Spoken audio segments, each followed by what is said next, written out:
So, ito na.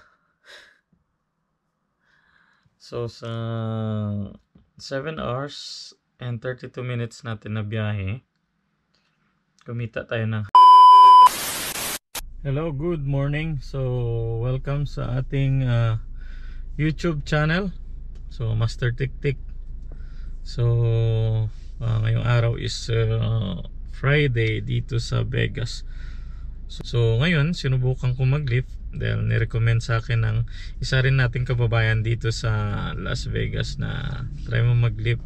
So, habang wala pa tayong trabaho at naghahanap, so, sinubukan kong mag-lift. So, after 2 weeks na nag-lift ako, okay naman yung kita dito.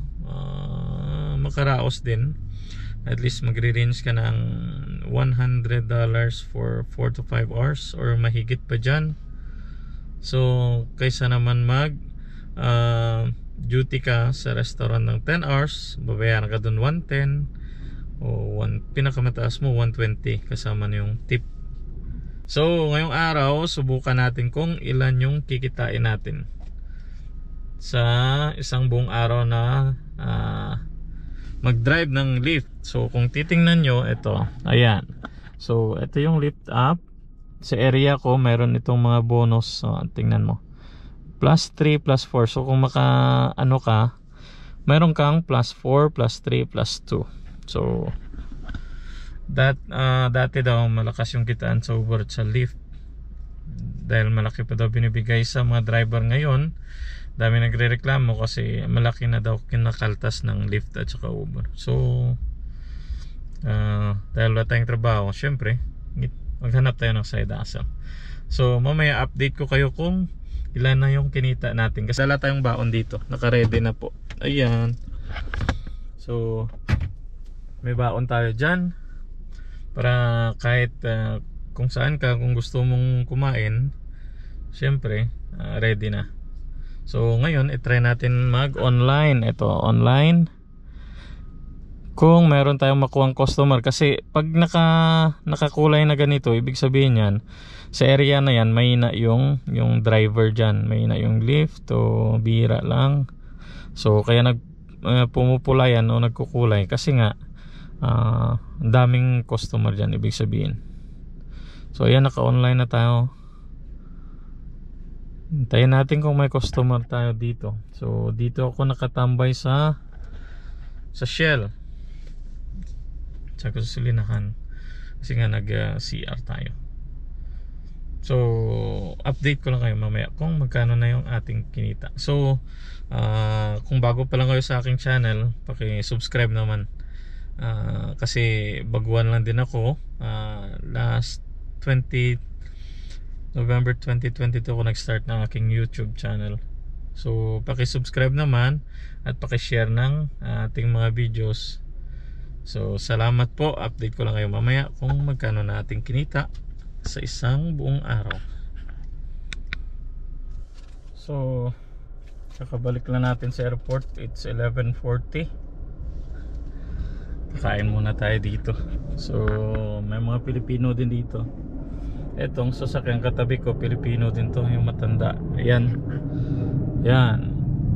Sa harap yan, Pilipino din. So, mga Pilipino tayo ditong Pilipino nag-Uber. So, meron na tayong sa 3 hours and 2 minutes kumita tayo ng 57. Ayan o, $57.65. So, yan yung kinita natin sa loob ng 3 hours. So, ngayon, kakain muna tayo kasi 11:42 na. Masarap magkamay. So, yung ulam natin is fried chicken. Kumain ko lang kaya to.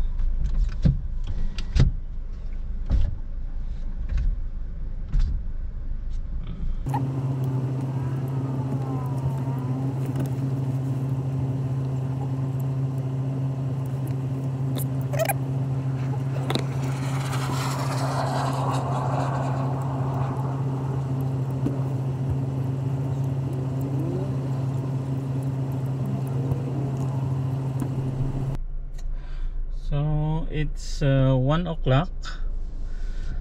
Mag-start ulit tayo ng biyahe. So dito ako sa airport kumain, tsaka siyempre nakilala natin yung mga ibang Pilipino dito. So nag-usap-usap, kaya pahinga muna. So ngayon mag-online ulit tayo. Tingnan natin kung ilan na lang natira dito. Oh, 3 driver na lang kami, oh. Tingnan mo, 3 drivers. So yung sa amin kasi X to yung maliit. Yan, 2 na lang. So try nating mag-online. Yan. So 2 na lang driver dito ng lift. Ayan. Ayan, 4 miles. Okay na rin. So yan na, may pick up na tayo. Sige. So mamaya na. So uwi muna tayo ngayon kasi 2:32 na ng hapon. Kailangan ko sunduin yung asawa ko sa school. Baka magalit na naman eh.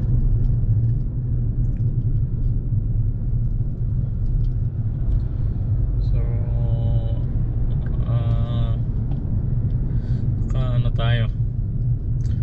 So nakabiyahe tayo ng 3 hours and 56 minutes kanina. So mamaya 4 o'clock mag-start ulit tayo hanggang alas 8 ng gabi. So dagdagan natin yung kita natin kasi hindi pa tayo naka 100 plus o naka 100. So nasa, ang kinita ko ngayon is 78.83. So sa 3 hours and 56 minutes. So palagay mo 4 hours. So maya dagdagan natin. So gawin nating 8 hours yung biyahe natin at tingnan natin kung abot tayo ng 200 o more than 100 lang. So ngayon uwi muna tayo. So yung oras natin is 4:31. So balik ulit tayo sa paglilift. Kasi nga kumain pa tayo para at least may lakas tayo hanggang mamaya. So susubukan ko hanggang ano kaya. Try ko lang hanggang 10 o'clock. So start na natin yung lift. Kasi busy ngayon Friday ngayon. So ang daming tingnan mo. Yung mga ganyan, ibig sabihin may plus yan. Pag nandiyan ka sa kulay na yan. So mag-online tayo. So ito na, naka-online na. So mamaya update ko lang kayo kung magkano na yung ating kinita hanggang 10 PM. So off ko muna to. Balik tayo mamaya pag uwi ko. So ang oras is 8:30. Dapat hanggang 10 pa ako, kaso tumawag na yung asawa ko. Uwi na daw tayo. Ang magawa. So dito na tayo malapit sa bahay. Papagas muna tayo. So yung ating kinita ngayong araw is 153.89. Ayan, 53.89. So yan yung ating kinita. So sa loob ng 7 hours and 30 minutes, ayan 153.89. 14 rides tayo, tapos 7 hours and 32 minutes. Tapos meron tayong 6 na tips. Ayan, nagbigay ng $2, $3. Ay, nagbigay ng 5 plus 2, 7. Nagbigay ng 4 at isa 5 at isa 2. Tsaka may bonus din tayo. So naka-6 tayo na tip. So ngayon naman magpapagas tayo dito. So ang kagandahan lang kung nagde-drive ka ng Lyft or Uber, may discount sa mga gas station na partner nila. So ngayon dito, malapit lang to sa amin eh. So yung discount ko is 27 cents per gallon. So at least malaki na yun. Kung susumahin, ilan na yung na-discount ko, malaki na. Maabot na yata ng $8 yung naipon ko sa discount lang. So nahanap ko ngayon yung aking card. Saan ba yung card ko? So ito pala yung aking card. So yung Lyft, may card na binibigay kung gusto mo yung lahat ng kita mo direct na papasok sa card na to, o pwede naman kung gusto mo sa ATM mo, kaso nga lang may bayad. So ako kumuha ako nito kasi libre lang naman to eh. Lyft business debit.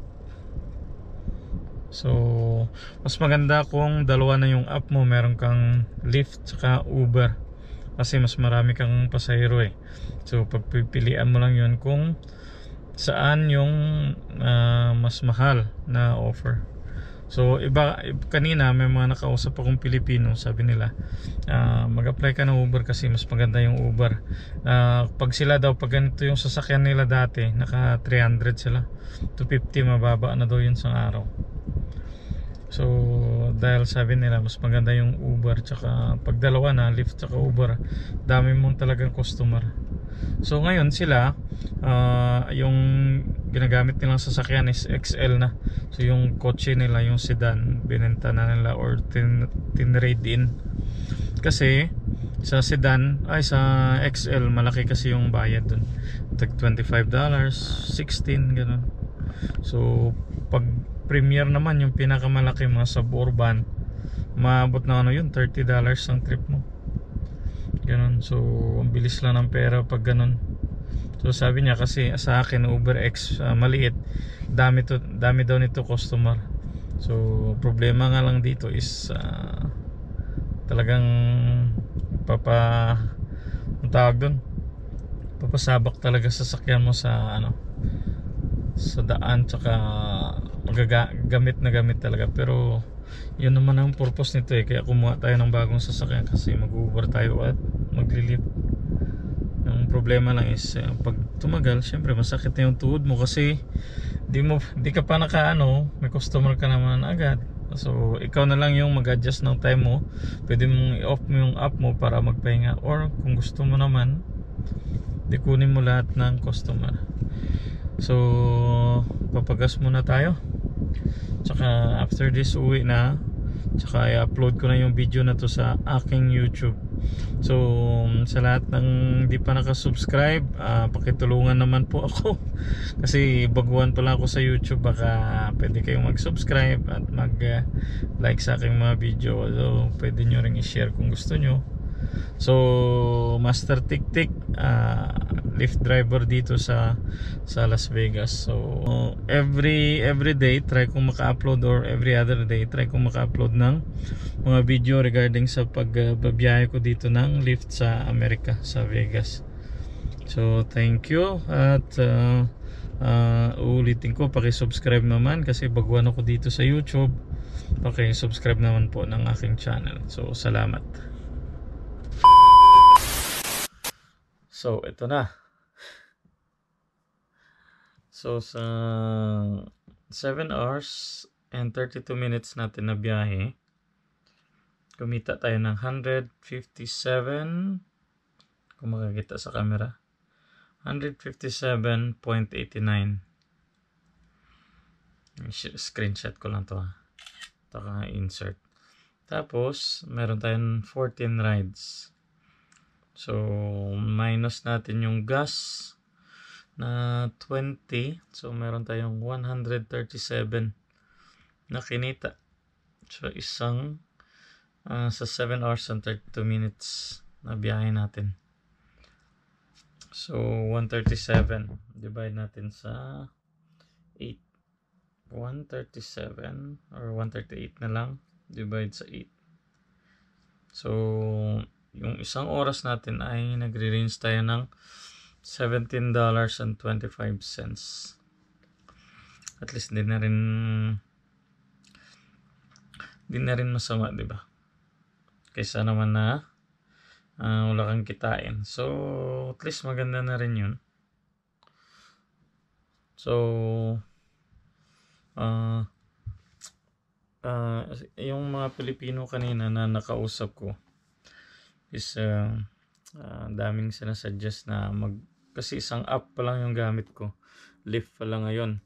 So, sabi nila, mas maganda pag dalawa na. Pag naka-sign up ka na uli sa Uber, mas maganda dalawa. Hindi lang yung kikitain mo. Kasi nung nakaraan, kumita ako ng mahigit $200 sa 9 hours. So, kanina gusto ko pa sanang magbiyahe. Kaso nga lang, yung aking asawa ay tumawag na. Uwi na daw ako. Di, umuwi na. So, yun lang guys. So, ito yung side hustle dito ng mga ibang tao na may trabaho. Yung paglilift at pag-Uber. So, bukas, kung may pagkakataon tayo, mag-upload ulit tayo ng panibagong video. Pa-subscribe na lang sa aking channel na to at saka para at least dumami na rin yung subscriber ko kasi may 1,000, 1,600 pa lang. So, hindi pa nakasubscribe, pa-subscribe na lang po. Bukas try natin ulit na mag-upload ng panibagong video kasi bukas Sabado kung ilan yung kikitain natin sa isang buong araw. Diba? So, thank you. See you on the next video tomorrow.